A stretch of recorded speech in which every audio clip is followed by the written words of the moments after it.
Louvado seja nosso Senhor Jesus Cristo e nossa Mãe, a Santíssima Virgem Maria, sempre sejam louvados. Seja bem-vindo ao canal da nossa comunidade. Você que nos acompanha todos os dias, a meditação do Santo Evangelho, você que está chegando agora no nosso canal. Você pode se inscrever, ativar o sininho da comunicação e compartilhar os nossos vídeos e nos acompanhar todos os dias na meditação do Santo Evangelho. Hoje nós vamos meditar no Evangelho de São Lucas, capítulo 17, versículos do 1 ao 6.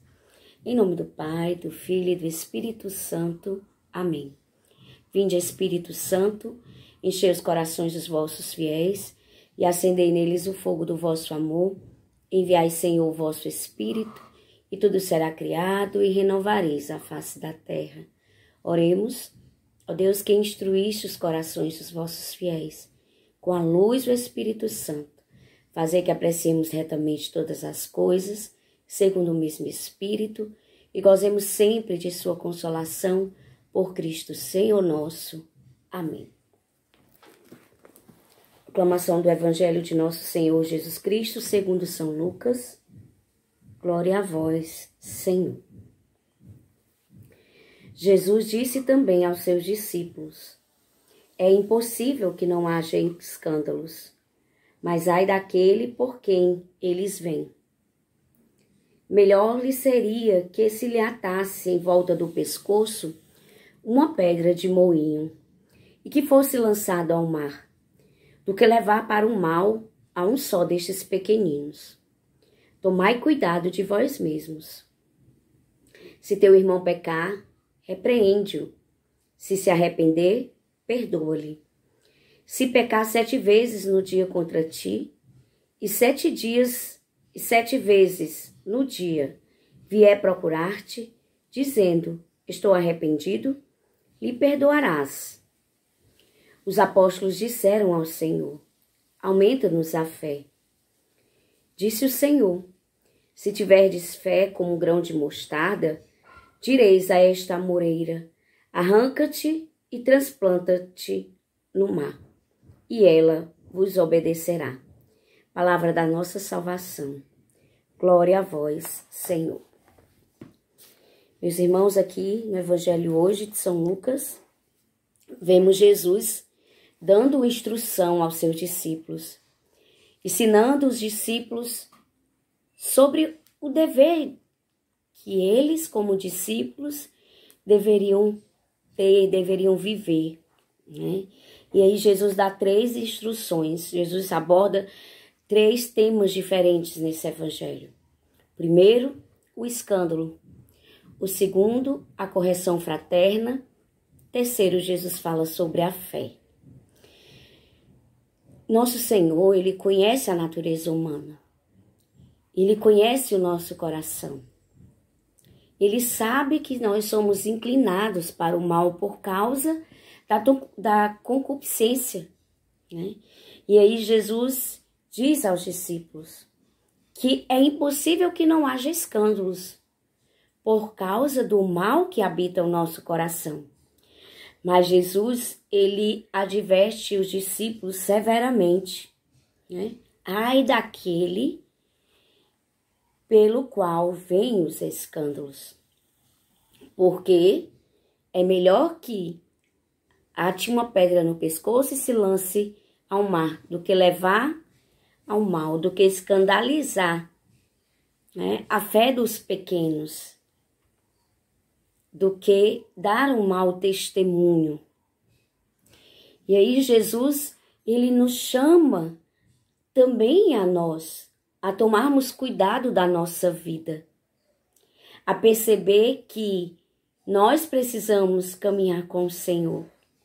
Nós precisamos crescer na amizade, na oração, na vigilância, para que não venhamos a cair, para que não venhamos a pecar.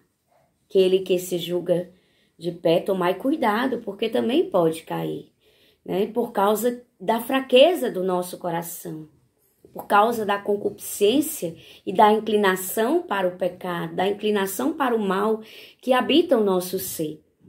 Por isso nós devemos tomar cuidado, nos acautelar, vigiar sobre a nossa conduta, perceber que se não for a graça de Deus que nos sustenta, se não for a sua misericórdia, nós cometemos pecado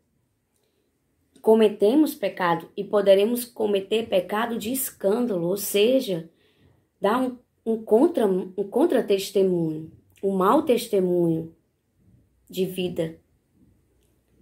Então nós precisamos ser sinceros conosco, com Deus, vivendo a verdade do Evangelho.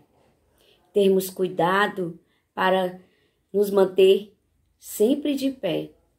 Como ensinava São Francisco de Assis, se não fosse pela graça de Deus, Deus olhou para a terra e não havendo maior pecador, escolheu a mim. E se não for pela graça de Deus, né, se não for esta graça que vem em meu socorro, eu poderei cometer os piores pecados. Então nós temos que estar atentos e vigilantes.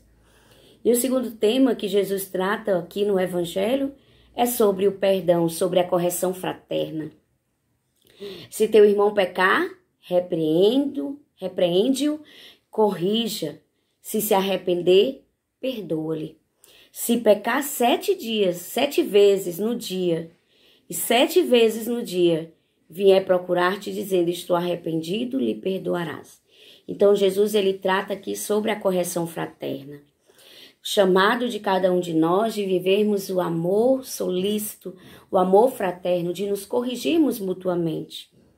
Não aqui no sentido de apontar os erros dos irmãos, não no sentido apenas de dizer ao irmão quando ele nos ofende, mas pelo amor ao irmão, percebendo que ele está incorrendo no erro, por amor, pela caridade, eu o exortar, eu o corrigir fraternalmente, corrigir com justiça, mas também revolver o meu coração de entranhada misericórdia, se compadecer daquele irmão e corrigi-lo. E aí, interessante que o terceiro assunto, imediatamente os apóstolos, depois de Jesus dizer essas duas realidades que, se nós percebermos, são realidades difíceis para nós, por causa da nossa humanidade, do nosso pecado, da concupiscência, do orgulho, muitas vezes do egoísmo que impera em nosso coração. Os discípulos dizem ao Senhor, aumenta-nos a fé. Porque a fé, né? A fé, porque tudo é possível àquele que crê. E aí Jesus vem falar sobre o poder da fé. Que um pouco de fé muito alcança, né? Embora seja um dom humilde, um dom pequeno, mas é um dom que interiormente faz arder o nosso coração, de amor para com Deus, de amor para com o próximo. E nós só poderemos corrigir fraternalmente, mutuamente, uns aos outros e não cair no pecado do escândalo, se nós vivermos a fé.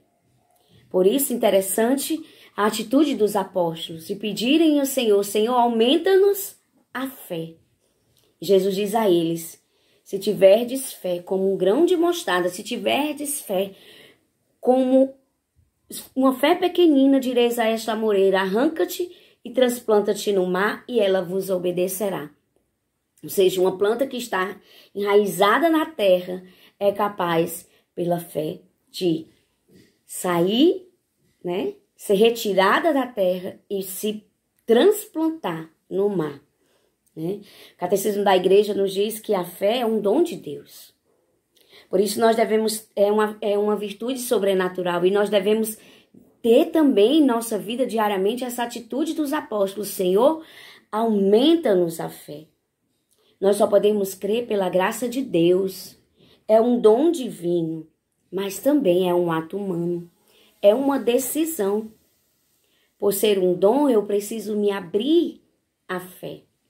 Eu preciso crescer na fé, alimentar a minha fé. Não posso vivê-la de qualquer jeito. Não posso receber este dom e guardá-lo. É preciso cultivá-lo, é preciso regá-lo. É preciso viver na sinceridade, na verdade da palavra, alimentando com a palavra de Deus, com a oração, com a vigilância. Porque o próprio catecismo da igreja também vai dizer que, citando São Paulo, que é possível que o homem perca a fé, que muitos arrefeceram na fé, porque não tiveram atentos e não cuidaram da sua fé. Nós precisamos alimentar a nossa fé pela oração, pela Eucaristia, pela adoração, alimentar a nossa fé buscando viver as virtudes, os mandamentos, os sacramentos, a vontade de Deus. Não podemos querer viver a fé e não praticá-la. É preciso exercitar o dom da fé. Meus irmãos, que no dia de hoje possamos pedir ao Senhor, aumenta-nos a fé e livra-nos, Senhor. Livra-nos da falta do perdão e livra-nos do escândalo. Estejamos atentos e possamos viver o que o Senhor nos pede no dia de hoje. Peçamos a intercessão de Nossa Senhora. Ave Maria, cheia de graças, o Senhor é convosco. Bendita sois vós entre as mulheres, bendito é o fruto do vosso ventre, Jesus. Santa Maria, Mãe de Deus, rogai por nós, pecadores, agora e na hora de nossa morte. Amém. Que o Senhor te abençoe e te conceda um santo dia. Em nome do Pai, do Filho e do Espírito Santo. Amém.